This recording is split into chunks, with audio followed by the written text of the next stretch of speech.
নানির বাড়িতে এসে নানির গাছের পাকা কাঁঠাল নিজ হাতে পেড়ে খাওয়ার মজাই আলাদা। আর আমি একটা প্রজেক্টে এসেছি আমাদের রংপুরের সুশীল এবং ভদ্র কন্টেন্ট ক্রিয়েটর আমাদের পপি আপুর প্রজেক্টে।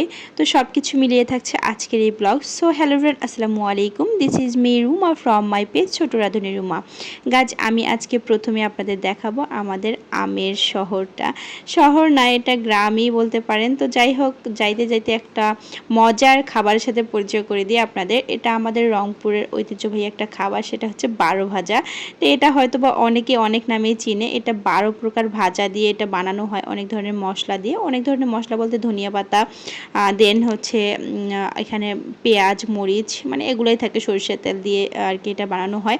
বাই দ্য ওয়ে, আমি নানির বাড়িতে এসেছি। এখানে দেখতে পাচ্ছেন কাঁঠাল, একদম গাছ পাকা কাঁঠাল নিজ হাতে পেড়ে এনে এইভাবে ভেঙে খাচ্ছি। কাঁঠালটা দেখেন, দেখতেই কিন্তু অনেক সুন্দর রোয়াগুলা, আর খেতেও কিন্তু অনেক মজা ছিল, একদম মানে কচকচে ছিল। এখানে দেখেন নানির গাছে কত সুন্দর মালটা ধরেছে, তবে এত ধরেছে আমি দেখি তো পুরো অবাক। মালটা, দেশি মালটা, তাও আবার এত ধরে।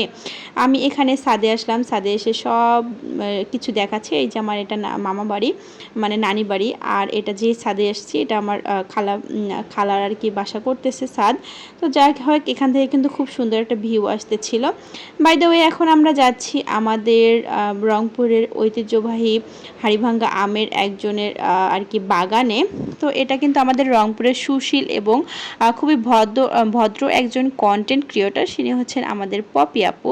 তো ওনার প্রজেক্টে ঘুরতে যাচ্ছি। তো এই প্রজেক্টটা যে এখানে ছিল আমার নানির বাড়ি একদম কাছে, সেটা আমি আসলেই জানতাম না। এই যে মোটামুটি নানির বাড়ি থেকে 5 থেকে 6 মিনিট হাঁটার পরে এই প্রজেক্টটা আমরা পাবো। প্রজেক্টের সামনে সুন্দর করে মাশাআল্লাহ লেখা ছিল।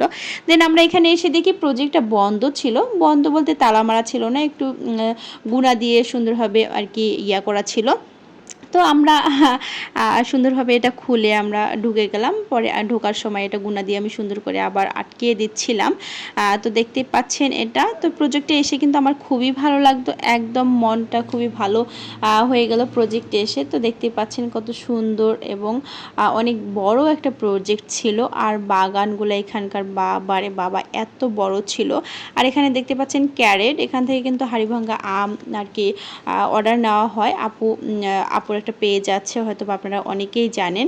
আর এটাই হচ্ছে সেই গোডাউন যেখান থেকে লাইভ করা হয়। তো আমি হয়তো বা ভেবেছিলাম যে কোথায় না কোথায় এই জায়গাটা, তবে যে এত কাছে আমার নানির বাড়ি সেটা আমি জানতামই না। তো দেখতে পাচ্ছেন এই গোডাউনে কিন্তু অনেকগুলো ফ্যানও আছে। তো এই যে দেখেন বাগানটা, এত বড় একটা বাগান। এই বাগানের এদিক থেকে ওদিকে দেখা যাচ্ছে না। এই যে আমাদের বাচ্চাগুলা যেগুলোকে নিয়ে এসছে, ওরা একদম দৌড়ে গরুর কাছে গিয়েছে, ওখানে গিয়ে খেলা করছেন। দেন এখানে বাগানে কিন্তু একজন লোক শুয়েছিল, তো এটা আমি খেয়াল করিনি। তবে এদিকে কিন্তু একটা সুন্দর একটা পুকুরের মানে দৃশ্য আছে, এখানে মাছ চাষ করে। এখানে দুইটা কুকুর ছিল, ওরা পাহারা দিচ্ছিল। দেন আমি এটাতে ঢুকছিলাম খুলে, সুন্দরভাবে দেখতে পাচ্ছেন।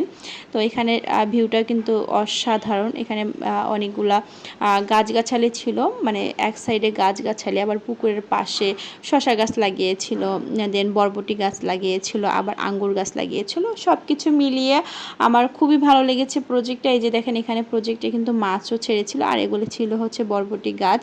দেন এখানে শশা গাছ ছিল এগুলা।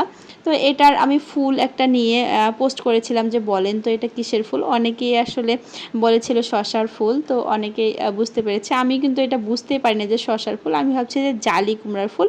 তো যাই হোক, এই যে দেখতে পাচ্ছেন এখানে কিন্তু অনেকগুলা গাছ ছিল, আর এগুলো হচ্ছে আঙ্গুর গাছ। আর আঙ্গুরের যে বাগানটা মানে করতেছিল নদীর সাইডে, এটা কিন্তু খুব সুন্দর হবে যখন আঙ্গুর গাছগুলো ধরবে এবং গাছগুলো বড় হবে।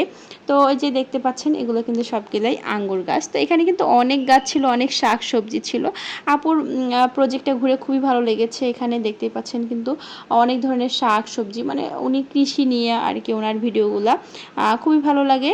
তো এই যে দেখেন এখানে একটা আমি কি যেন এটাকে বলে, মানে এটা পাইছি। তো এটা পাওয়ার পর আসলে হাতে নিলাম যে কোনো কাজে লাগবে। বাই দ্য ওয়ে, এখানে কিন্তু পেয়ারা গাছও ছিল। মানে এই যে দেখেন একটা পেয়ারাও ধরছিল।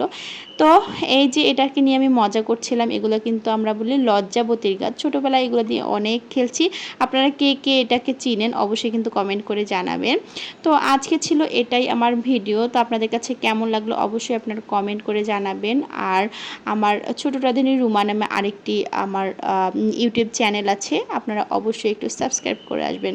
সবাইকে আল্লাহ হাফেজ জানিয়ে আজকের মতো ভিডিওটা এখানে শেষ করছি। সবাই ভালো থাকবেন, সুস্থ থাকবেন।